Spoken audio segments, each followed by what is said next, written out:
22 FTF 501 linear algebra. आज हम देखेंगे लीनियर इंडिपेंडेंसी और बेसिस का कॉन्सेप्ट देखेंगे। ठीक है, तो आज का लेक्चर काफ़ी इंपॉर्टेंट होने वाला है। सबसे पहले हम रिवाइज करेंगे पिछले कॉन्सेप्ट्स को कि हमारे पास वेक्टर स्पेस क्या होता है। वेक्टर स्पेस कोई भी नॉन एम्प्टी सेट होता है ऑब्जेक्ट्स का जिसके अंदर दो ऑपरेशन परफॉर्म हो सकते हैं, एडिशन और मल्टीप्लिकेशन बाय स्केलर्स। अगर ये 10 के 10 एक्सियम उस पर फुलफिल होते हैं तो वो एक वेक्टर स्पेस होगी। ठीक है, ये हम पहले देख चुके हैं। उसके बाद वेक्टर की सब स्पेस क्या होती है कि W एक वेक्टर स्पेस का हिस्सा है V का, जो उसके ऊपर ये 10 एक्सियम अप्लाई होते हैं। अगर उसके ऊपर दो चीज़ें हो जाएं, एडिशन और स्केलर मल्टीप्लिकेशन, एक्सियम 1 और 6 अप्लाई हो जाए तो वो सब स्पेस होती है V की। उसके बाद हमारे पास एक थ्योरम है कि W अगर सेट है वन और मोर वेक्टर्स का फ्रॉम वेक्टर स्पेस, तो W को हम सब स्पेस कहेंगे तब जब उसके ऊपर क्लोजर प्रॉपर्टी और स्केलर मल्टीप्लिकेशन वाली प्रॉपर्टी अप्लाई होती है। वही बात हम दोबारा रिपीट कर रहे हैं। नल स्पेस क्या होती है? तमाम ऐसे सॉल्यूशंस, ठीक है, जो इमेज जनरेट करते हैं जीरो का किसी वेक्टर स्पेस के अंदर, तो उसको हम कहते हैं कि ये नल स्पेस है उस वेक्टर स्पेस की। कॉलम स्पेस क्या होता है कि हमारे पास जो ए मैट्रिक्स होता है उसके जितने भी कॉलम्स होते हैं उनको कॉलम स्पेस कहते हैं, या उनके जो सॉल्यूशंस जनरेट हो रहे होते हैं उन कॉलम वेक्टर्स को कॉलम स्पेस कहा जाता है। अगर ए हमारे पास ए वन एन तक है तो कॉलम स्पेस भी स्पैन करेगा ए वन से लेके ए एन तक। ठीक है, और हमारे पास जो सेट ऑफ वेक्टर्स होता है जो स्पैन कर होता है V1 से VP तक वेक्टर स्पेस V के अंदर, ये लीनियर कम्बिनेशन के तौर पे हम एक्सप्रेस कर सकते हैं। एक से ज़्यादा वे होता है एक्सप्रेस करने का लीनियर कम्बिनेशन का। ठीक है, अब हम कंडीशन स्टडी करेंगे जिनके अंदर V एक्सप्रेसिबल है as a linear combination of the spanning vectors एक ही तरीके के लिहाज से। ठीक है, हम एक स्टैंडर्ड तरीका बना देंगे। स्पैनिंग सेट जो होते हैं वो, ये जो हम स्टैंडर्ड तरीका बनाएंगे ना स्पैनिंग वेक्टर्स का, इसको हम बेसिस कहते हैं कि मतलब उतने ही वेक्टर्स इंक्लूड होंगे जितने हमें ज़रूरी चाहिए थे, बेस बना देंगे एक हम। अब जो स्पैनिंग सेट होती है ये एक बड़ा फंडामेंटल रोल प्ले करती है स्टडी ऑफ वेक्टर स्पेसेस। ठीक है, जो स्पैनिंग सेट हमारा होता है कि कितने पे वो कितनी डायमेंशन में वो स्पैन करे, कितने वेक्टर्स उसके अंदर स्पैनिंग सेट के अंदर इंक्लूडेड है। इस लेक्चर में हम आइडेंटिफाई करेंगे सब स्पेस H को एफिशिएंटली एज पॉसिबल। उससे पहले हम थोड़ा सा पुराने कॉन्सेप्ट को रिवाइज करेंगे। लीनियर इंडिपेंडेंट डिपेंडेंट क्या होता है? अब इंटरसेक्ट ऑफ वेक्टर्स है V1 से VP तक, इसको लीनियरली इंडिपेंडेंट तब कहेंगे कि हमारे पास जो इक्वेशन है इसके अंदर तमाम कांस्टेंट जीरो के इक्वल है। अगर एक भी कांस्टेंट जीरो के इक्वल नहीं होगा तो हम उसको लीनियरली डिपेंडेंट कहेंगे। जो लीनियरली डिपेंडेंस रिलेशन होता है उसके अंदर तमाम कांस्टेंट जीरो के इक्वल नहीं होते। और हमारे पास जो वेक्टर लीनियरली डिपेंडेंट होते हैं उनके अंदर जो जीरो वेक्टर होता है उसको non trivial linear combination of वीज के तौर पर रिप्रेजेंट किया जा सकता है। क्यों, कैसे किया जा सकता है कि हम ज़ीरो लिख दें, साथ में ज़ीरो वेक्टर लिखें और साथ में हम C1 C2 C3 लगा दें, तो ज़ीरो वेक्टर जो होगा हमारा वो एक्सप्रेस्ड एज नॉन ट्रिवियल, यानी फिर उसके बाद जो हमारे वेट्स होंगे वो भी ज़ीरो के बराबर ही आने चाहिए। उसके बाद हमारे पास ट्रिवियल सोल्यूशन है कि ट्रिवियल सोल्यूशन वो खाली सोल्यूशन होता है जिसमें तमाम सोल्यूशन की वैल्यू ज़ीरो के बराबर होती हैं, और जिस के अंदर सिर्फ ट्रिवियल सोल्यूशन हो जिस सेट के अंदर, उसको हम लीनियरली इंडिपेंडेंट कहते हैं। और लीनियरली इंडिपेंडेंट सेट बनता है हमारा ट्रिवियल सोल्यूशन का जो सेट होता है। अगर हमारे पास ट्रिवियल सोल्यूशन के अलावा नॉन ट्रिवियल सोल्यूशन भी एग्जिस्ट करते हैं तो लीनियरली डिपेंडेंट हो जाता है। ये कॉन्सेप्ट सारे पुराने हम जो पहले कवर कर चुके हैं। अब एन डायमेंशन के अंदर हमारे पास एक सिंगल वेक्टर लीनियरली इंडिपेंडेंट होता है अगर उसके अंदर vector is not equal to zero. Vector zero के बराबर नहीं होना चाहिए। अगर वेक्टर जीरो हो गया और उसके बाद आपने उसके अंदर कॉन्स्टेंट्स को कोई और वैल्यू दे दी तो फिर तो वो इंडिपेंडेंट नहीं रहा, क्योंकि कॉन्स्टेंट तमाम जीरो के इक्वल होने चाहिए। अब वेक्टर जीरो हो गया उसके बाद आप उसको कॉन्स्टेंट 5 रख दें, 7 रख दें, डजेंट मैटर, वो तो नॉन जीरो हो जाएगा। वेक्टर जीरो से मल्टीप्लाई कर उसको वैसे ही जीरो बना देगा। तो ये हम इसको, अगर वेक्टर उसके अंदर क्या कहते हैं नॉन जीरो है तभी वो इंडिपेंडेंट होगा, वरना वो डिपेंडेंट बन जाएगा। लेकिन एक सेट जीरो वेक्टर है वो कंटेन करा है तो वो लीनियरली डिपेंडेंट कहलाएगा। ठीक है, हाँ, अगर उसके अंदर सिर्फ ट्रिवियल सोल्यूशन एग्जिस्ट कर रहा है तो फिर हम कुछ कह सकते हैं, उसके ऊपर फर्दर चेक कर सकते हैं, क्या पता वो लीनियरली इंडिपेंडेंट बन जाए। लेकिन ज़्यादातर जब जीरो वेक्टर आया तो हम उसको लीनियरली डिपेंडेंट बोलेंगे। अब हमारे पास सेट ऑफ वेक्टर्स है A1 से लेके यहाँ तक, ये इंडिपेंडेंट होगा जब one of vector is zero. If A1 is 0, then we have simple solution to 0 given by choosing x1 to any non-zero value। तो ये बात करना चाह रहे हैं कि ये फिर लीनियरली डिपेंडेंट बन जाएगा, क्योंकि आप कांस्टेंट कोई भी वैल्यू ले लें तो वो तो आंसर तो वैसे ही जीरो के बराबर आएगा। तो इसमें आपका क्या कमाल है? तो जो लीनियरली इंडिपेंडेंट वेक्टर्स होते हैं वो जीरो वेक्टर इंक्लूड नहीं कर सकते। कोई भी ऐसी सिचुएशन आ जाए जिसके अंदर हम डिटरमिन कर सकें लीनियर इंडिपेंडेंस, जहाँ पे हमारे पास ज़्यादा वेक्टर्स आ जाएँ नंबर ऑफ एंट्रीज से, यानी हमारे पास एंट्रीज 3 है लेकिन हमारे पास वेक्टर्स जो हैं वो सोल्यूशन सेट के अंदर 4 बन चुके हैं, तो ये हमारे पास number of vectors is more than number of entries, तो ये हमारा लीनियरली डिपेंडेंट सेट होता है। The vector equation is equivalent to matrix equation x equal to zero cross system और more variable than equation. Variables जो हैं वो equation से अगर ज़्यादा हो जाएं तो हमारे पास एक वन फ्री वेरिएबल होगा, meaning that there are non trivial solution. Non trivial solution बनाने पड़ेंगे, तो इसका मतलब है हमारे पास डिपेंडेंसी आ जाती है। जब ट्रिवियल सोल्यूशन होता है तब इंडिपेंडेंट सेट होते हैं, नॉन ट्रिवियल में डिपेंडेंट सेट बन जाते हैं।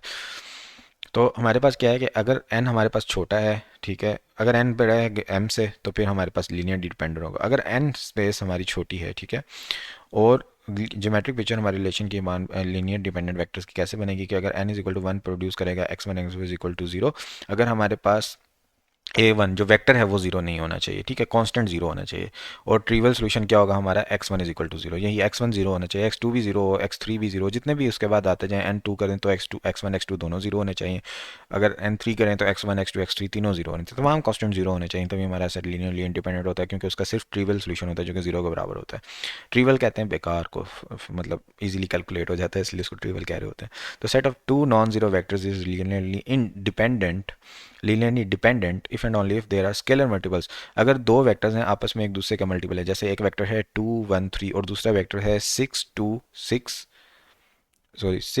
3 9, ठीक है। अब अगर मैं इसको 3 से मल्टीप्लाई करूँ तो मेरे पास ये वेक्टर जनरेट हो जाए, दोनों एक दूसरे के मल्टीपल हैं, तो ये हमारे पास लीनियरली डिपेंडेंट है। अब हमारे पास एग्जांपल है कि हमारे पास तीन वेक्टर्स गिवन है, ठीक है। अगर हम इसको लीनियरली कम्बिनेशन लिखें C1 C2 C3 के साथ, यहाँ पे C2 आएगा, और फिर उसके बाद हमारे पास तीनों कॉन्स्टेंट अगर जीरो के इक्वल आ जाए तो हमारे रिजल्ट के अंदर, तो हम कहेंगे ये लीनियरली इंडिपेंडेंट है। अगर एक भी नॉन जीरो आ जाता है तो हम कहेंगे लीनियरली डिपेंडेंट है। इसको चेक करते हैं।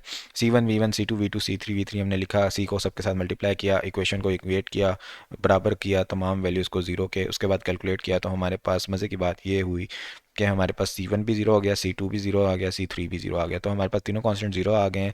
ऑल स्केलर्स आर जीरो, सो हमारा सिस्टम जो है उसके साथ सिर्फ ट्रिवियल सोल्यूशन है, तो ये लीनियरली इंडिपेंडेंट है, ठीक है।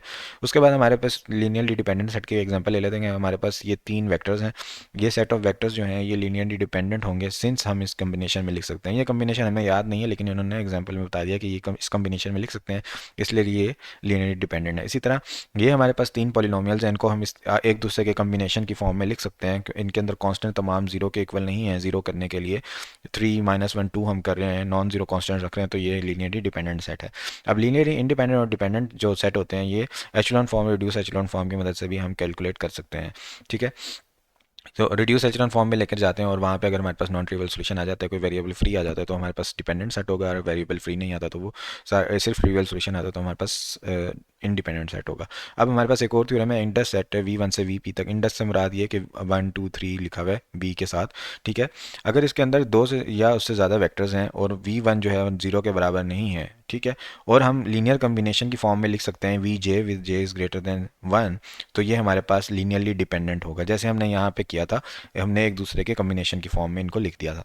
तो इसी तरह अगर हम एक प्रीसीडिंग वेक्टर्स जो होते हैं हमारे, उनकी कम्बिनेशन में अगर हम लीनियर कम्बिनेशन की फॉर्म में लिख सकें, यानी वी जे है तो J-1 तक के तमाम, 1 से लेके J-1 तक के तमाम वेक्टर्स को हम के कम्बिनेशन में लिख सकें, और जहाँ पे V1 हमारा जीरो के बराबर ना हो, इसकी कोई ना कोई वैल्यू, तो इसको हम क्या कहेंगे, लीनियरली डिपेंडेंट सेट कहेंगे। The main difference between linear dependence in Rn in general vector space is that when the vector are not n tuples, homogeneous equation usually cannot be written system of n linear equation.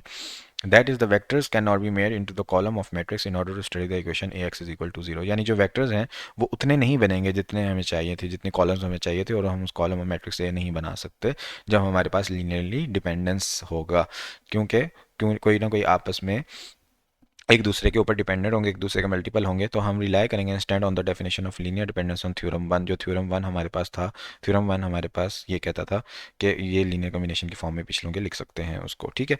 उसके बाद हमारे पास example number, ये तो हमने देख लिया, हाँ। इसके बाद हमारे पास एग्जांपल है पॉलिनोमियल्स, हमारे पास गिवन है P T is equal to 1, P 2t is equal to T, P T 3t is equal to 4 - t।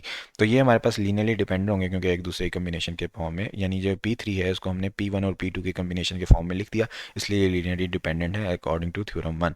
Example number 2 है हमारे पास, ये ऑब्जेक्टिव के लिहाज से इंपॉर्टेंट है कि साइन टी कॉस टी है, इसको हम एक दूसरे के फॉर्म में नहीं लिख सकते, ये इसलिए लीनियरली इंडिपेंडेंट होते हैं because sign T and cos T R not multiples of an another, ठीक है।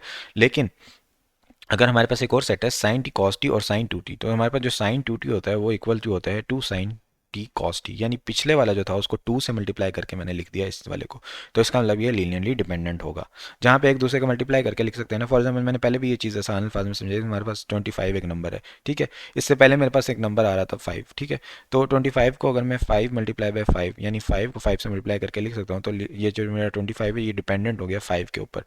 5 के बगैर मैं 25 को नहीं बना पाऊंगा, मेरे लिए मुश्किल हो जाएगा। ठीक है। अब हमारे पास यूज़फुल रिजल्ट्स हैं जो कि समराइज़ करें सारी चीज़ों के। अगर एक सेट है वो जीरो वेक्टर कंटेन करता है तो लीनियरली डिपेंडेंट होगा। ऑब्जेक्टिव के लिहाज से ये सारी चीज़ें बहुत इंपॉर्टेंट है, इसको अच्छे से सुनिएगा। Set of two vectors is linearly dependent अगर एक मल्टीपल है दूसरे का, ठीक है। Set containing any non zero vectors is linearly independent, consider the set containing any non zero vector is linearly dependent when v1 is not equal to zero, ठीक है।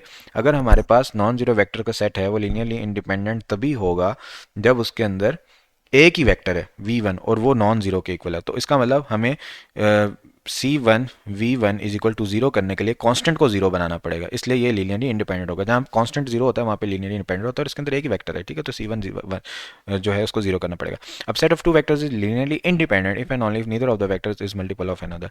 अगर दोनों एक दूसरे के मल्टीपल नहीं है, ये दूसरे वाले पॉइंट का ऑपोजिट यहाँ पे लिखा हुआ है कि अगर मल्टीपल होते हैं तो वो डिपेंडेंट होते हैं, अगर मल्टीपल नहीं है तो वो इंडिपेंडेंट होंगे। अब हमारे पास एक्टिविटी है, इसको आप ट्राई कर सकते हैं कि कौन सा इंडिपेंडेंट कौन सा डिपेंडेंट है। यहाँ से हमारा आज का लेक्चर शुरू होता है, इससे पहले हमारा सारी रिवीजन थी, ठीक है। अब हमारे पास एक एच है जो सब स्पेस है वेक्टर स्पेस वी का, और इंडेक्स सेट है हमारे पास बी जो B1 से BP तक जा रहा है V, इसको हम बेसिस कहते हैं फॉर H, ठीक है। बेसिस के लिए क्या होना चाहिए कि B एक लीनियरली इंडिपेंडेंट सेट होना चाहिए, इसके अंदर तमाम वेक्टर्स हैं वो एक दूसरे के ऊपर डिपेंड ना करें, इंडिपेंडेंट हो, और जो सब स्पेस स्पैन कर रही है B से वो कोइंसाइड करे H की। यानी H की अगर स्पेस R3 थी तो B की जो सब स्पेस है वो भी R3 ही होनी चाहिए। That is H is equal to span B, यानी H के अंदर भी तमाम वो स्पैन B वाले आने चाहिए, ठीक है। इसका मतलब यह है कि B के अंदर कम से कम वो चीज़ें आनी चाहिए, कम से कम जो H के अंदर हैं, ठीक है। और कम से कम चीज़ें हम इसके अंदर डालने की कोशिश करेंगे तभी ये बेसिस बनेगा। यानी बेसिस के लिए अगर एच का हमने बेसिस क्रिएट करना है तो बेसिस के अंदर तमाम इंडिपेंडेंट सेट होने चाहिए और उसका जो स्पैन है वो सेम होना चाहिए एच वाला जिसका वो बेसिस है, ठीक है। अब यहाँ पे हमारे पास एक डेफिनेशन बेसिस की अप्लाई होती है जब एच वी यानी सब स्पेस पूरी वेक्टर स्पेस ही हमने कंसीडर कर ली, H is equal to V ले लिया हमने, यानी वी जो था उसी को हमने एच अगर कंसीडर कर लिया तो हमारे पास जो बेसिस ऑफ वी होगा वो लीनियरली इंडिपेंडेंट सेट होगा जो पूरे वी को ही स्पैन कर रहा होगा, ठीक है। लेकिन अगर हमने H not equal to V लिया, एच सब स्पेस है वी की लेकिन छोटे साइज की लिए, तो हमारे पास क्या रिक्वायरमेंट होगी कि हमारे पास v1 से लेके bp तक ये h को बिलोंग करने चाहिए। तब ज़रूरी नहीं है वो v को बिलोंग करें। जब पूरा v लिया हमने यहाँ पर तो v को बिलोंग स्पैन करना चाहिए, जब h ले लिया जो v से छोटा था तो h को स्पैन करना चाहिए, ठीक है। तो यानी जिसकी हम बेसिस बना रहे हैं उसको स्पैन करना चाहिए, बिकॉज b1 से bp contains b1b as we saw in lecture 21 हमने देखा था, ठीक है। अब उसके बाद हमारे पास एग्जाम्पल नंबर 3 है कि हमारे पास एक इन्वर्टिबल मैट्रिक्स है n बाय n मैट्रिक्स और a हमारे पास जाता है जिसके कॉलम्स है a1 से लेके an तक। तो जो कॉलम्स ऑफ a हैं वो बेसिस बनाएंगे rn because they are linearly independent and they span rn by invertible matrix theorem. तो ये हमारे पास बेसिकली एग्जांपल नहीं है, ये एक ऑब्जेक्टिव है, ये एक कॉन्सेप्ट है कि अगर हमारे पास एक a मैट्रिक्स है जो इन्वर्टिबल है और स्क्वायर भी है, ठीक है, और उसके जो कॉलम है A1 से लेके AN तक जा रहे हैं यानी वो स्पैन कर रहा है n डायमेंशन के अंदर, तो उसके जो कॉलम होंगे वो बेसिस बनाएंगे Rn का, क्योंकि दोनों चीज़ें उनके अंदर अप्लाई कर रही हैं, वो लीनियरली इंडिपेंडेंट भी हैं और वो Rn में स्पैन भी कर रहे हैं। ये दो कंडीशन हमें चाहिए होती हैं बेसिस बनाने के लिए, इंडिपेंडेंट चाहिए होती है और स्पैन फुल डायमेंशन वाली चाहिए होती है। तो ये हमारे पास जो मैट्रिक्स होता है ए वाला ये इन्वर्टिबल होता है, ठीक है, तभी ये हमारे पास बेसिस कहलाता है। इसके बाद हमारे पास एक एग्जांपल है जहाँ पे हम एग्जांपल ये भी कॉन्सेप्ट है कि हमारे पास अगर E1 से लेके En तक मैट्रिक्स हैं जो आइडेंटिटी मैट्रिक्स के कॉलम्स होते हैं, columns of n by n square matrix identity matrix, that is E1 जो होता है उसमें पहला वन होता है बाकी तमाम जीरो होते हैं, E2 के अंदर दूसरा वन होता है बाकी तमाम जीरो होते हैं, En के अंदर आखिरी वन होगा पीछे वाले सारे जीरो होंगे। तो हमारे पास जो सेट बनेगा इन तमाम E1 से लेके En तक को मिला के इसको स्टैंडर्ड बेसिस फॉर Rn कहेंगे। ये Rn का स्टैंडर्ड बेसिस होता है जो आइडेंटिटी मैट्रिक्स के कॉलम्स से हम लेते हैं, ठीक है। ये इंपॉर्टेंट कॉन्सेप्ट है। उसके बाद हमारे पास एग्जाम्पल नंबर 5 है जहाँ पे v1 हमारे पास दिया गया है 30 -6, v2 दिया गया है -417, v3 दिया गया है -1 -2 1 एंड 5। अब हमने डिटरमिन करना है ये बेसिस बनाते हैं, यानी बेसिस बनाने के लिए हमें क्या क्या चेक करना होता है कि दो चीज़ें चेक करनी होती है, एक ये कि ये स्पैन कर रहे हैं R3 डायमेंशन को या नहीं कर रहे, और दूसरा ये कि क्या ये लीनियरली इंडिपेंडेंट है या नहीं है। तो there are three vectors in here R3, we can use any of the method to determine whether they are basis for R3 और नॉट। For this let's solve with the help of matrix. Matrix की help से solve किया। अब हमारे पास matrix आया जिसके अंदर ए मैट्रिक्स बना v1 v2 v3, यानी हमने तमाम कॉलम्स को ए का हिस्सा बनाया। अगर ये मैट्रिक्स हमारे पास इन्वर्टिबल होगा तो इसके मुताबिक ये जो हमारे पास थ्योरम एग्जाम्पल नंबर 3 थी इसके मुताबिक फिर ये हमारे पास बेसिस कहलाएगा उस डायमेंशन का, अगर वो R3 डायमेंशन के अंदर है और इन्वर्टेबल है, ठीक है। तो अब हम इसको चेक करते हैं, इसका डिटर्मिनेंट कैलकुलेट करने की कोशिश करते हैं, ठीक है। डिटर्मिनेंट नॉन जीरो होना चाहिए। जब हमने इसका डिटर्मिनेंट कैलकुलेट किया 6 के बराबर आया, नॉन जीरो नहीं था, इसका मतलब ए इन्वर्टिबल है और ए R3 के अंदर भी है क्योंकि इसके अंदर हमारे पास 3 एंट्रीज हैं, 3 वेक्टर्स हैं। तो हमारे पास जो ये है ये बेसिस क्रिएट करता है, बिल्कुल सही है, ठीक है। अब यानी हमारे पास अगर ए इन्वर्टिबल है और इस डायमेंशन में है तो फिर भी हम कहेंगे कि ये बेसिस है। अब हमारे पास एक और एग्जांपल है एस जो कि पॉलिनोमियल्स के लिए है जहाँ पे वन टी फिर टी स्केयर फिर टी क्यूब फिर T raise power four T raise power N तक जा रहा है। ये हमारे पास जो एस होता है ये पी एन का बेसिस है, ये हमने वेरीफाई करना है। इस बेसिस को हम standard basis for P N भी कहते हैं। याद कर लें, ऑब्जेक्टिव के लिए बहुत इंपॉर्टेंट है कि standard basis of P N क्या होता है कि हमारे पास वन फिर टी स्केयर फिर टी क्यूब इस तरह पावर रेज होती जाती हैं। पॉलिनोमियल्स के लिए होता है ना, जैसे हमारे पास a x square plus b x plus c is equal to zero होता है, तो हमारे पास ये एक्स स्केयर एक्स और सी होता है। तो ये अगर आप एक्स स्केयर से एक्स क्यूब भी ले लें, एक्स एन तक ले लें, तो ये स्टैंडर्ड बेसिस बन जाएगा। अब स्टैंडर्ड बेसिस को हमने प्रूव करने के लिए क्या करना है कि हमारे पास एस जो है वो स्पैन कर रहा है। फॉर एग्जांपल ये एस जो है ये हमारा स्पैन करता है पी एन को, ठीक है।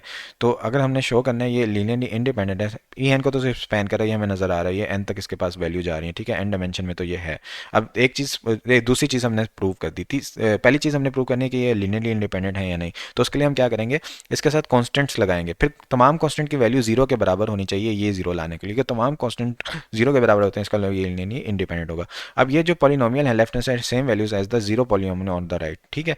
यानी ये जो हमारे पास पॉलिनोमियल है टी स्केयर, इसकी वही वैल्यू होनी चाहिए जो इस टी की वैल्यू है, ठीक है। इसका मतलब ये पॉलिनोमियल्स तो हमारे पास जीरो के बराबर नहीं है। The mathematics says that only polynomial in P N with more than N zero is zero polynomial. अगर हमारे पास कोई भी पॉलिनोमियल होता है जो जिसके पास एन से ज़्यादा जीरो होते हैं उसको जीरो पॉलिनोमियल कहते हैं। यानी इसका मतलब कि टी के लिए ये तभी होल्ड करेगा जब हमारे पास तमाम मोर देन एन जीरो इसके अंदर इंक्लूड होंगे, तभी ये जीरो पॉलिनोमियल होगा। इसका मतलब हमारे पास तमाम कॉन्स्टेंट जीरो थे, इसका मतलब हमारे पास जो ये सेट है ये लीनियरली इंडिपेंडेंट है।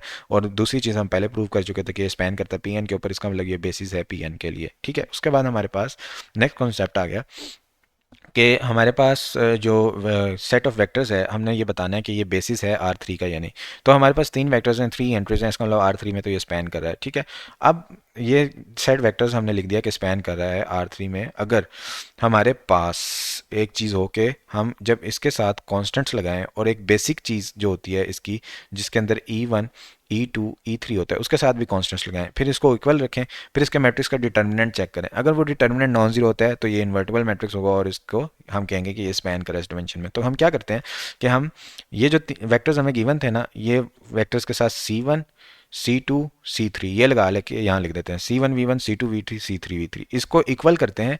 डी वन ई वन लिख लें, ठीक है, डी टू ई टू लिख लें और डी थ्री ई थ्री लिख लें या डब्ल्यू थ्री लिख लें, ठीक है।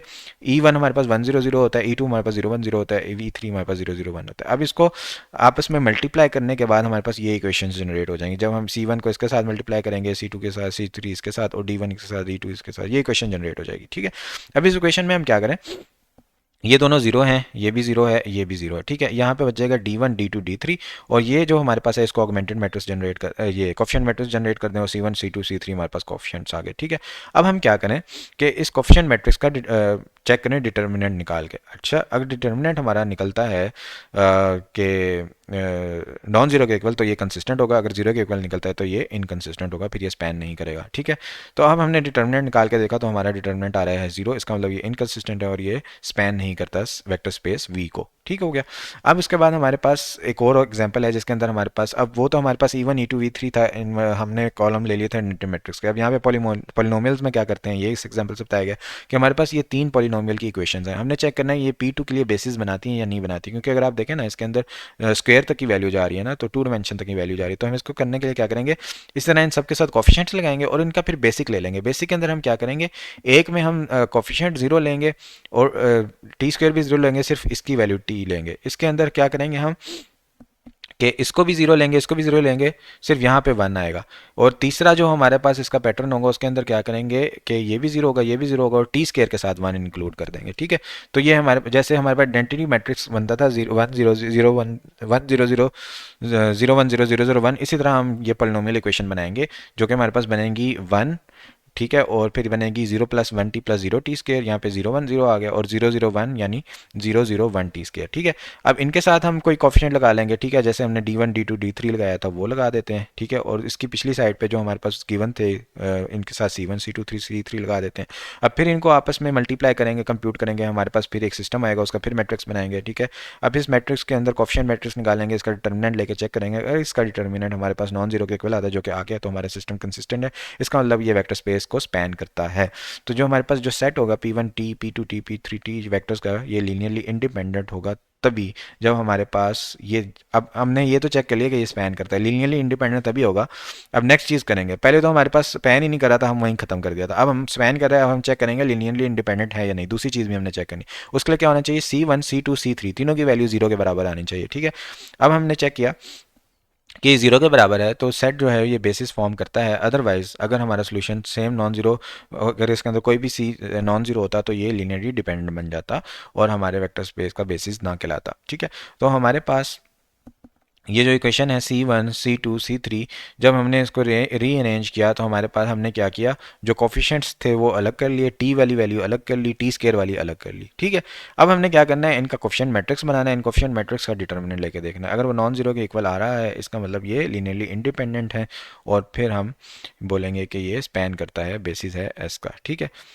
अच्छा, अब हम क्या करते हैं, नेक्स्ट एग्जांपल में देखते हैं कि हमारे पास एक सेट है जिसके अंदर चार वैल्यूज़ हैं। अगर आप देखेंगे तो ये पहली वैल्यू वन है, ये इसकी दूसरी वन है, इसकी तीसरी वन है, इसकी चौथी वन है। अब हमने कहना है कि ये 2 बाई 2 के जो मैट्रिक्स होते हैं उनके लिए ये बेसिस क्रिएट करता है। तो इसके लिए भी हम ये करेंगे कि क्या क्या करेंगे कि इसके साथ लीनियर कॉम्बिनेशन बना के इक्वल टू जीरो रखेंगे, ठीक है, क्योंकि ये पहले ही हमारे पास बेसिक फॉर्म के अंदर है ना, इसकी अब बेसिक फर्दर फॉर्म हम क्या ही लें, इसलिए इसको बेसिक फॉर्म के इक्वल रख के D1 D2 D3 D4 से मल्टीप्लाई नहीं करेंगे, बल्कि जीरो के इक्वल रखेंगे। तो हमने क्या किया, एक कॉम्बिनेशन है C1 C2 C3 C4 और ये मैट्रिक्स इसके साथ बारी बारी मल्टीप्लाई कर दिया और जीरो के इक्वल रख लिया, ठीक है। अब जब हमने इनको मल्टीप्लाई किया आपस में तो हमारे पास ये चीज़ जनरेट होगी। अब देखा हमने तमाम कोफिशिएंट हमारे जीरो के इक्वल आ रहे हैं, इसका मतलब ये लीनियरली इंडिपेंडेंट है।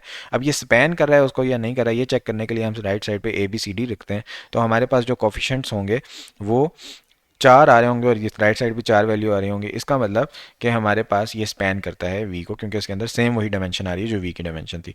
तो बेसिस एस की तो ये स्टैंडर्ड बेसिस था एक 2 बाई 2 मैट्रिक्स का। अगर हमने M/N मैट्रिक्स का लेना है तो उसके अंदर पहले सिंगल वन होता है और बाकी तमाम जीरो होते हैं, ठीक है। यानी फॉर एग्जांपल मैं एक चीज़ करके देखता हूँ, 3 बाई 3 का मैट्रिक्स है, इसके मैंने अगर बेसिस लेना है तो मैं पहला वन रखूँगा, फिर जीरो जीरो, फिर जीरो जीरो जीरो, फिर जीरो जीरो जीरो। पहला मैट्रिक्स मेरा ये बन जाएगा।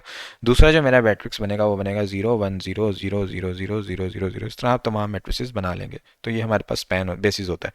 अब हमारे पास सेट ऑफ वेक्टर्स गिवन है, हमने ये प्रूव करना है कि वेक्टर स्पेस बनाना है 2 बाई 2 मैट्रिक्स का, ठीक है। अब इनके अंदर क्या करेंगे, अब वो चीज़ लेनी पड़ेगी जो इसका बेसिस है उसके साथ जो हमने ऊपर निकाला था बेसिस, हाँ ये वाला जीरो, ये वाला जो बेसिस था 2 बाई 2 मैट्रिक्स का, इसके साथ D1 D2 D3 D4 लगा लेंगे और इनके साथ C1 C2 C3 C4 लगा लेंगे और इक्वल रखेंगे और आपस में कंपेयर करके मल्टीप्लाई करके हमारे पास जो मैट्रिक्स बनेगा उसका डिटरमिनेंट निकाल के चेक करेंगे। तो ये चीज़ हम करते हैं यहाँ पर। हमारे पास जो मैट्रिक्स हैं उनको हम W1 W2 W3 W4 ले लेते हैं, इनके साथ D को मल्टीप्लाई कर देते हैं, ठीक है, इनके साथ C को मल्टीप्लाई कर देते हैं। तो हमारे पास जब मल्टीप्लाई किया सारी चीज़ें, आप मैट्रिक्स को आपस में ऐड कर रहे हैं, C1 को इसके साथ सारी वैल्यूज़ को मल्टीप्लाई किया, C2 को इसकी तमाम वैल्यू के साथ, C3 को इसकी तमाम वैल्यू के साथ, C4 को इसकी तमाम वैल्यू के साथ, D1 को इसकी तमाम, D2 इसकी, तो हमारे पास ये रिजल्ट मैट्रिक्स आता है, ठीक है। ये this matrix is equal to this. अब इन दोनों के कोरस्पॉन्डिंग एंट्रीज को इक्वल कर लेते हैं, ठीक है। तो हमारे पास चार इक्वेशंस जनरेट हो जाती हैं। जब हमारे पास ये चार इक्वेशंस जनरेट होंगी, इनका कोफिशिएंट मैट्रिक्स आएगा, इसका डिटर्मिनेंट निकाल के देखेंगे। जब हमने डिटर्मिनेंट निकाला तो उससे हमें पता चल जाएगा सिस्टम कंसिस्टेंट है या इनकंसिस्टेंट है। डिटर्मिनेंट निकाला तो वो 48 के बराबर है, नॉन जीरो के वाला, इसका मतलब सिस्टम कंसिस्टेंट है। अब हमने इंडिपेंडेंट चेक करना है। इंडिपेंडेंट चेक करने के लिए हम वही करेंगे, C1 V1 C2 V2 C3 V3 C4 V4 को जीरो के इक्वल पुट करेंगे। जब इसको जीरो के इक्वल पुट किया हमने तो हमारे पास जो कॉफिशिएंट्स हैं C1 C2 C3 C4 ये जीरो के बराबर तमाम आने चाहिए, ठीक है। अब हम दोबारा से इसको मल्टीप्लाई करेंगे और हमारे पास जो कॉफिशिएंट मैट्रिक्स आएगा, ठीक है, या तो हम ऐसे भी कर सकते हैं कि इस इक्वेशन को जीरो के इक्वल पुट करें, इसको जीरो के इक्वल पुट करें, इसको भी जीरो के इक्वल पुट करें, इसको भी जीरो के इक्वल पुट करें, चार इक्वेशन बन जाएंगी, ठीक है। उनका फिर हम मैट्रिक्स बना लें या इक्वेशन को ही सॉल्व करके C1 C2 C3 C4 की वैल्यू निकालने में मेथड ऑफ एलिमिनेशन। लेकिन हम मैट्रिक्स अगर निकालने की कोशिश करते हैं तो हम क्या करेंगे, कोफिशिएंट मैट्रिक्स बना के उसका डिटर्मिनेंट निकालेंगे। अगर वो नॉन जीरो के इक्वल आता है इसका मतलब सेट हमारा लीनियरली इंडिपेंडेंट है और फिर हम कहेंगे कि ये बेसिस बना रहा है स्पैन एस के अंदर। इसके बाद हमारे पास एग्जाम्पल नंबर 11 है जिसके अंदर हमारे पास तीन वैक्टर्स गिवन है और H है हमारे पास जो स्पैन कर रहा है V1 V2 V3। अब हमने बताना है कि क्या ये हमारा जो V3 है अगर हम 5V1 और 3V2 यानी इनके लीनियर कम्बिनेशन में रखें तो क्या ये span V1 V2 V3 span V1 V2 पर चला जाएगा। ये हमने एक बेसिस बनाना है। तो हाँ यार बिल्कुल चला जाएगा, क्योंकि V3 जो है ये अपने प्रीसीडिंग वेक्टर्स के लीनियर कम्बिनेशन है, इसका मतलब ये डिपेंडेंट है। इस डिपेंडेंट को मैं बाहर निकालूंगा तो बाकी चीज़ मेरे पास आ जाएंगी। सॉल्व करके देखते हैं। हमारे पास लीनियर कम्बिनेशन वैसे हमने एक जनरल बात की कि हमारे पास C1 V1 C2 V2 है, इसको हम C1 V1 C2 V2 और ज़ीरो V3 रख सकते हैं, यानी तीसरा कांस्टेंट हम ज़ीरो रख लें। इस तरह हम इसको एक्सप्रेस कर सकते हैं, यानी ये V1 V2 बिलोंग कर सकता है H को, ठीक है। तो स्पैन हमारा इस तरह से कंफर्म हो गया। अब दूसरी चीज़ ये है कि हमने लीनियरली इंडिपेंडेंस चेक करनी है, तो हम क्या करते हैं, अब x is equal to C1 V1 C2 V2 C3 V3 ले लेते हैं, ठीक है। अब V3 की जगह वो वैल्यू पुट कर देते हैं जो क्वेश्चन में गिवन है। क्वेश्चन में हमें जो गिवन थी वैल्यू पुट की, तो हमारे पास आ गया C1 प्लस 5 C3 और V1 और C2 प्लस 3 C3 V2। अब अगर हम देखें तो हमारे पास फिर V1 V2 आ गया और जो डिपेंडेंट वेक्टर था वो एक्सक्लूड हो गया। इसका मतलब हमारा S जो है वो स्पैन V1 V2 में बिलोंग करता है, और हमारे पास जो H और स्पैन है ये actually same set of vectors हैं, और हमारे पास जो V1 V2 है ये बेसिस बनता है H का, क्योंकि ये लीनियरली इंडिपेंडेंट है। ये हमने चेक भी कर लिया है कि ये एक दूसरे पर डिपेंड नहीं करते। आगे एक्टिविटी आ गई हमारे पास। अब हमारे पास एक और थ्योरम है जो है स्पैनिंग सेट थ्योरम, ठीक है। स्पैनिंग सेट थ्योरम जो है ये एफिशिएंट स्पैनिंग सेट है, जो मतलब जितना छोटा हम कर सकते हैं हम उसको करते हैं, ठीक है। ये बेसिकली स्पैनिंग सेट थ्योरम होता है कि बेसिस को छोटे से छोटा बनाने की कोशिश करते हैं। स्पैनिंग सेट थ्योरम कहता है कि एस हमारा V1 से VP तक जाता है, जो कि सेट है एक V के अंदर, और H जो है ये एक का हिस्सा है जो कि V1 VP तक ही जाता है। तो अगर हमारे पास एक वेक्टर लें S में से V के, ये लीनियर कम्बिनेशन बन जाए अगर रिमेनिंग वेक्टर्स का, तो हम क्या करते हैं, S में से V के को रिमूव कर देते हैं, ठीक है।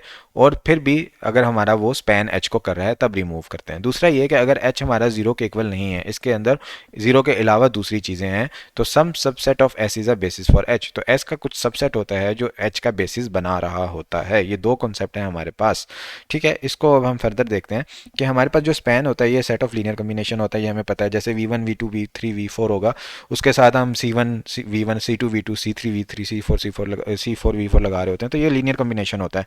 तो हमारे पास जो लीनियर इंडिपेंडेंट वेक्टर्स होते हैं ये स्पैन कर रहे होते हैं तमाम वेक्टर स्पेस को, लेकिन जो स्पैनर सेट होता है वो स्पैन कर रहा होता है वेक्टर्स, तमाम वेक्टर स्पेस को। तो स्पैनिंग सेट जो होता है ये स्पैनिंग सेट वेक्टर होता है जो सबसेट बना रहा होता है, जो बेसिस कहलाता है, ठीक है। यानी स्पैनिंग सेट के अंदर हम वही वेक्टर्स इंक्लूड करते हैं जो पूरी वेक्टर स्पेस को कर रहे होते हैं स्पैन, लेकिन हम मिनिमम वेक्टर्स को इंक्लूड करने की कोशिश करते हैं, ठीक है। यानी हम अपना स्ट्रक्चर खराब नहीं करते लेकिन वेक्टर्स कम करते हैं। तो हमारे पास रिमार्क है कि कहता है कि जब हमारे पास V एक M डायमेंशन के अंदर है और S हमारा N डायमेंशन के अंदर है, तो set of non zero vectors in V, ठीक है। यानी हमारे पास जो V है वो M डायमेंशन में वेक्टर स्पेस है, और S जो है वो V1 से Vn तक इसके अंदर इंक्लूडेड हैं वेक्टर्स। तो ये एक set of non zero vectors होगा जो कि V के अंदर होंगे, ठीक है। क्योंकि हमारे पास जो हमने वेक्टर्स लिए हैं ये n डायमेंशन तक लिए हैं और ये n डायमेंशन इसका हिस्सा बनेगी, तो ये हमारे पास स्पैनिंग सेट इसका बनेगा, ठीक है। इसके अंदर m वेक्टर्स नहीं होंगे, n होंगे, लेकिन वो उसका फिर भी नॉन जीरो वेक्टर्स होंगे V के, जो हम इंक्लूड करेंगे, ठीक है। अब इसका एक प्रोसीजर है जो हम देखते हैं कि procedure for finding a subset of S that is basis for V W is equal to span S, ठीक है। यानी बेसिस हमने बनाना है जो W के लिए है। कैसे हम करेंगे, सबसे पहले हम इक्वेशन लिखेंगे लीनियर कम्बिनेशन की फॉर्म में, ठीक है। फिर हम ऑगमेंटेड मैट्रिक्स जनरेट करेंगे जैसे हम पहले कर रहे थे होमोजीनियस सिस्टम ऑफ इक्वेशन का, ठीक है, और इसको रिड्यूस एचेलॉन फॉर्म में कन्वर्ट करेंगे। फिर हमारे पास vector corresponding to column containing leading one from basis for W is equal to span. जिन जिन कॉलम के अंदर लीडिंग एंट्रीज होंगी ना हमारे पास, वो सिर्फ हम इंक्लूड करेंगे, बाकी वैल्यूज को इंक्लूड नहीं करेंगे, ठीक है।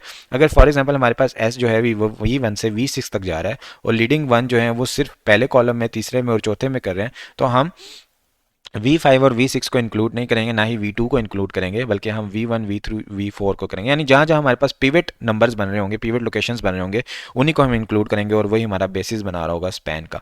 अब ये जो स्टेप 2 ऑफ प्रोसीजर है इसके अंदर सफिशिएंट होता है कि हम ट्रांसफॉर्म कर दें ऑगमेंटेड मैट्रिक्स को रो एचेलॉन फॉर्म के अंदर, ठीक है, क्योंकि हम ऑगमेंटेड मैट्रिक्स को होमोजीनियस सिस्टम के लिहाज से करते हैं, जीरो के इक्वल इसको पुट करते हैं और रो रिड्यूस्ड एचेलॉन फॉर्म में लेके जा रहे होते हैं, ठीक है। अब इसको हम करके भी देखते हैं। हमारे पास एक सेट है S जो कि जिसके अंदर 5 वेक्टर्स हैं, ठीक है, और वो 5 वेक्टर्स की वैल्यू हमें गिवन है, ठीक है। और ये जो सेट ऑफ वेक्टर्स हैं ये 4 डायमेंशन के अंदर है, ठीक है, क्योंकि देखें 4 एंट्रीज हैं सबके अंदर। तो हमने एक सबसेट S निकालना है जो बेसिस हो इसका, ठीक है। तो हम क्या करेंगे, इन तमाम को हमने क्या किया था स्टेप 1 में कि इन तमाम को हम एक लीनियर कम्बिनेशन की फॉर्म में लिखेंगे, लिख दिया। उसके बाद हम इनका क्या करेंगे, और स्टेप 2 के अंदर क्रॉसपॉन्डिंग कंपोनेंट्स का होमोजेनियस सिस्टम जनरेट करेंगे, यानी C1 को सबसे मल्टीप्लाई किया, C2 को सबसे मल्टीप्लाई किया, C3 को सबके साथ मल्टीप्लाई किया, C4 को सबके साथ, C5 को सबके साथ। और उसके बाद जब हमने ये किया तो उन मैट्रिसेस से हम ये एक सिस्टम बना लेंगे, ठीक है, जो कि होमोजेनियस सिस्टम होगा। अब इस होमोजेनियस सिस्टम के लिए स्टेप 2 के अंदर ही हम क्या करेंगे, एक ऑगमेंटेड मैट्रिक्स जनरेट करेंगे जिसके एक आगे जीरो आएगा और इसको रो रिड्यूस फॉर्म में ले जाएंगे, ठीक है, जैसे हम यहाँ पे ले चुके हैं। अब अगर हम गौर करेंगे हमारे पास पिवट कॉलम कौन कौन सा बन रहा है, एक हमारे पास ये बन रहा है, एक ये बन रहा है, ना इसके अंदर कोई पिवट एंट्री है ना इसके अंदर कोई पिवट एंट्री, तो हम सिर्फ जो जो हमारा पिवट कॉलम्स बन रहे होंगे सिर्फ वो वेक्टर्स इंक्लूड करेंगे। तो हमारे पास V1 V2 हैं, ये बेसिस स्पैन के अंदर इंक्लूड हो जाएंगे स्टेप 3 के अंदर। तो बस इतने से 3 स्टेप हैं, आराम से हम परफॉर्म कर लेंगे। अब 2 व्यूज ऑफ बेसिस आते हैं कि अब स्पैनिंग सेट थ्योरम हम यूज़ कर रहे होते हैं, यानी ये 3 स्टेप हम जब फॉलो कर रहे होते हैं तो हम deletion of vector from spanning step को रोक देते हैं जब सेट लीनियरली इंडिपेंडेंट बन जाए, ठीक है। लीनियरली इंडिपेंडेंट हमने बनाना होता है। अगर एडिशनल वेक्टर हमने लीनियरली इंडिपेंडेंट बनाने के बाद डिलीट कर दिया तो लीनियर कम्बिनेशन ये रिमेनिंग वेक्टर्स का नहीं रहेगा, हमें कुछ ना कुछ फर्दर चीज़ की जरूरत पड़ेगी। फॉर एग्जाम्पल मेरे पास ये नंबर है 24, ये बनता है मेरे पास 6 × 4 से, ठीक है। अब मैं इसके अंदर से 4 ही निकाल दूं तो क्या मैं खाली 6 से 24 बना सकता हूँ? नहीं बना सकता। तो इसका मतलब ये है कि मुझे फर्दर कोई चीज़ चाहिए होगी, तो smaller set no longer span करेगा वी को। तो जो जो बेसिस होता है स्पैनिंग सेट का जितना छोटा पॉसिबल हो सकता है हम बनाते हैं, लेकिन फिर भी हम स्पैन उसको पूरे पे ही रख रहे होते हैं और हमने पूरी चीज़ उससे फिर भी जनरेट करनी होती है, ठीक है। फॉर एग्जाम्पल इसकी एग्जाम्पल मैं ये देता हूँ कि फॉर एग्जाम्पल आप एक कोई चीज़ बनाते हैं, ठीक है। वो चीज़ बनाने के लिए आपके पास 6 आइटम पड़े हुए हैं, उन 6 आइटम को इस्तेमाल करके आप वो चीज़ बनाते हैं। कल को कोई बंदा आपको कहता है कि अब ये यही चीज़ 3 आइटम से भी बना सकते हैं, तो आपने चीज़ वही बनानी है लेकिन आइटम बनाने के कम करने ताकि आपकी कॉस्ट कम आए, ठीक है। तो 6 से भी वो चीज़ बन रही थी, 3 से भी बन रही थी, आप कोशिश करेंगे कि 3 से बनाएं। और जब भी कोई चीज़ आपके पास लेकर आए, आइटम लेके आए, तो आपने कहना कम से कम 3 तो लेके आओ, ये मेरा बेसिस है, इसके बगैर मैं ये चीज़ पूरी नहीं बना सकता हूँ, ठीक है। तो ये हमारे पास इसकी एक जो डेली लाइफ की एग्जांपल थी जिससे आप होप्स हो के थोड़ा सा बहुत समझ आ जाए। तो बेसिस एक तो लीनियरली इंडिपेंडेंट सेट होता है जो एज लार्ज एज पॉसिबल होता है। इसके बाद इसको फर्दर छोटा हम नहीं कर सकते, स्मॉल एज पॉसिबल भी होता है। इस S is a basis for V, अगर एस वी का बेसिस है तो S is enlarged by one vector से W for V, then the new set can not be linearly independent. अगर हम उसके अंदर फर्दर कोई एक चीज़ डालेंगे तो वो लीनियरली इंडिपेंडेंट नहीं रहेगा, क्योंकि ये largest possible linearly independent set होता है। इसके बाद एक वैल्यू भी और डाली तो ये डिपेंडेंट बन चुका होगा, because S V W is there for linear combination of elements in S. तो जो डब्ल्यू होगा हमारे पास जो वी से बना हुआ है, ये एक लीनियर कम्बिनेशन होगा तमाम एस के एलिमेंट्स का, ठीक है, तमाम एस के वेक्टर्स का। इस कॉन्सेप्ट को यहाँ पे देखते हैं कि अगर हमने ये 2 वेक्टर्स लिए तो ये हमारा कंप्लीट सेट नहीं बना रहे, क्योंकि ये स्पैन नहीं कर रहे 3 डायमेंशन को, ये 3 डायमेंशन के अंदर बेसिस नहीं हम इसको कह सकते। अब ये 3 जो वेक्टर्स हैं ये कंप्लीट बेसिस हैं, 3 एंट्रीज हैं, 3 वेक्टर्स हैं, तो ये R3 की बना रहे हैं। अब यहाँ पे 4 वेक्टर्स हो गए हैं, इसके अंदर एक लीनियरली डिपेंडेंट सेट इंक्लूड हो गया, number of vectors are more than number of entries, तो ये लीनियरली डिपेंडेंट हो गया। ये स्पैन R3 को कर रहा है, बिल्कुल ज़बरदस्त, आप बिल्कुल ठीक कह रहे हो, लेकिन ये डिपेंडेंट हो गया, इसका मतलब हम इसको बेसिस नहीं कह सकते। बेसिस सिर्फ इसको कह सकते हैं, जितनी चीज़ें हमें ज़रूरत थी और हमारा काम भी पूरा हो रहा था, सिर्फ इतनी चीज़ें हमने ले ली। अब इसके बाद हमारे पास एक चीज़ है कि हमारे पास 2 वेक्टर्स हैं। ये बड़ा इंपॉर्टेंट क्वेश्चन है मेरे ख्याल से, क्योंकि ये ट्रिकी क्वेश्चन है और मेरे ख्याल से ये शॉर्ट क्वेश्चन के लिए बहुत इंपॉर्टेंट है। अगर हमारे पास 2 वेक्टर हैं V1 V2 और H है हमारे पास SS0, ठीक है। अब ये कंफ्यूज कर रहे हैं स्टूडेंट्स को, ये कहते हैं अगर हर वेक्टर H के अंदर लीनियर कम्बिनेशन हो V1 V2 का, बिकॉज अगर हम SS0 के अंदर से S110 अलग कर लें और S010 अलग कर लें, तो अगर आप देखें तो 110 तो यही बन गया जो V1 था, ठीक है, और V2 भी यही बन गया जो ये था, ठीक है। और साथ में हमने एक लीनियर कम्बिनेशन बना दिया SV1 प्लस SV2, तो इसका मतलब V1 V2 बेसिस बनते हैं H के, क्योंकि जब भी हमने पिछले लेक्चर के एंड पे भी देखा था कि लीनियर कम्बिनेशन होता है जब हम बना लेते हैं तो वो उसका स्पैन बन रहा होता है, तो इसका मतलब V1 V2 बेसिस बन रहा होगा। तो नहीं, हम इसमें ये कह सकते हैं कि ये जो हमारे पास V1 V2 है, आपने लीनियर कम्बिनेशन से बना दिया, बहुत कमाल, लेकिन आपने दोनों कॉन्स्टेंट ही सेम ले लिया S, ठीक है। तो हम कहेंगे V1 V2 जो है ये H के अंदर लाई नहीं करते, क्योंकि V1 V2 है ये बेसिस नहीं बन सकते H का। इनफैक्ट V1 V2 जो है ये एक प्लेन है, जबकि हमारे पास जो H है वो एक लाइन है। आप इस तरह नहीं कर सकते कि अपनी मर्जी से, अगर आपने अलग करना ही था, S को कॉमन लेना ही था, तो आप अगर S को कॉमन लेते तो हमारे पास 110 आता खाली, ठीक है। ये तो नहीं है ना कि आप इसके अंदर से फिर अलग से जो है वो S100 प्लस S010 बना लें। ये तो आप ट्रिक खेल रहे हैं हमारे साथ। इसका आंसर तो ये बनता है, एक ही आंसर बनता है, यानी ये V1 में स्पैन कर रहा होता है। ठीक है, ये आपने जो दो वेक्टर्स बना दिए हैं, ये तो दो वेक्टर्स नहीं है, ये तो सिर्फ एक V1 था। ठीक है, और S उससे मल्टीप्लाई हो रहा था, तो आपने V1 V2 ऐसे ही लिख दिया। तो इसका मतलब आप हमें कंफ्यूज कर रहे हैं। सर हमें प्लीज़ कंफ्यूज नहीं करें। ये आपका आंसर जो है यहाँ पे नीदर आएगा, neither V1 V2 lies in H, can not B basis for H। In fact V1 V2 जो है ये प्लेन बना रहे होते हैं, जबकि H जो है वो सिर्फ एक लाइन है, उसके अंदर सिर्फ एक ही वेक्टर इंक्लूड होगा जो लीनियरली इंडिपेंडेंट होगा। अब हमारे पास एक एक्टिविटी है जो बता रहे हैं कि आप इनके लिए सब स्पेसिस कैलकुलेट करें W में R3 span by the following set of vectors. तो बेसिस कैलकुलेट करने के लिए क्या करेंगे हम, इनके साथ स्टेप वन में करेंगे कि तमाम को C1 C2 C3 C4 इनके साथ मल्टीप्लाई करके इज इक्वल टू 0 लिखेंगे। फिर हम इनका एक होमोजीनियस सिस्टम बनाएंगे, फिर उसका एक मैट्रिक्स जनरेट करेंगे, ऑगमेंटेड मैट्रिक्स को रिड्यूस एचेलॉन फॉर्म के अंदर लेके जाएंगे, फिर उसके अंदर हम पिवट कॉलम्स देखेंगे। जितने हमारे पिवट नंबर्स होंगे उतने हमारे वेक्टर्स इंक्लूड करेंगे हमारे स्पैन सेट के अंदर, तो वो हमारा स्पैन निकल आएगा। तो यहाँ पे हमारा लेक्चर खत्म होता है। Thank you so much everyone for joining and watching. Best of luck for your mid term exams. अपनी दुआओं में याद रखिएगा, बहुत मेहनत से वीडियोस बनाई हैं। टेक केयर, अल्लाह हाफिज़।